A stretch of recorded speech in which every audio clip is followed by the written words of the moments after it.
Rodrik Kassar ta' 42 sena mill-Qrendi inżamm arrestat wara tressa il-qorti akkużat fost oħrajn bil-qtil involontarju u femiċidju ta' martu Bernice Kassar. Kassar ta' żewġ tfal inqatlet b'żewġ sparaturi f'wiċċha u liħor f'sidera it-tlieta filgħodu viċin l-Emkas Fraħal Ġdid. L-allegat qattil ta' dan il-każ ġie arrestat f'daru fil-Qrendi kmien l-erba' għal ħabta ta' satej u nofs ta' filgħodu.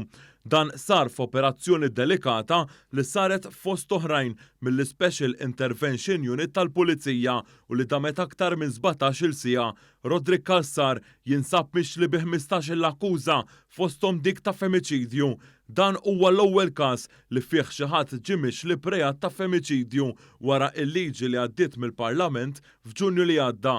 Kassar ġie mixli wkoll li żamm lil martu kontra il-volontà tagħha li kellu arma tan-nar bla possess u anke li sera il-mobile u ċ-ċavetta tal-karozza tal-vittma li għamel ħsara fuq il-karozza tal-vittma li kiser ordni tal-qorti u li jeddet raġel ieħor fost oħrajn.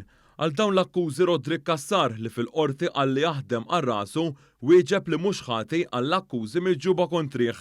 Id-difiża mmexxija mill-avukati tal-imputat Franco De Bono u Marion Camilleri ma talbitx għal ħelsien mill-arrest tal-akkużat. Preżenti f'awla numru 9 kien hemm ukoll il-qraba tal-vittma fosthom Missier Bernice Kassar, ħuta, tzijiet u kuġini. Flimkien magħhom kien hemm l-avukati Stefano Filletti, Marita Paġdimek, Enmeri Kutajjar u Rodjen Xiberras li dderu għal qraba ta' Bernice Kassar bħala parte ċivili. Fl-awla kien hemm ukoll numru kbir ta' pulizija b'Rodrik Kassar b'żewġ pulizija fuq kull naħa. Għal prosekuzzjoni dderu l-avukati Angel Vella, Anthony Vella u Darlene Grima għall-Avukat Ġenerali u l-Ispetturi Xomponi, Wayne Camilleri u Paul Camilleri għall-Kummissarju tal-Pulizija.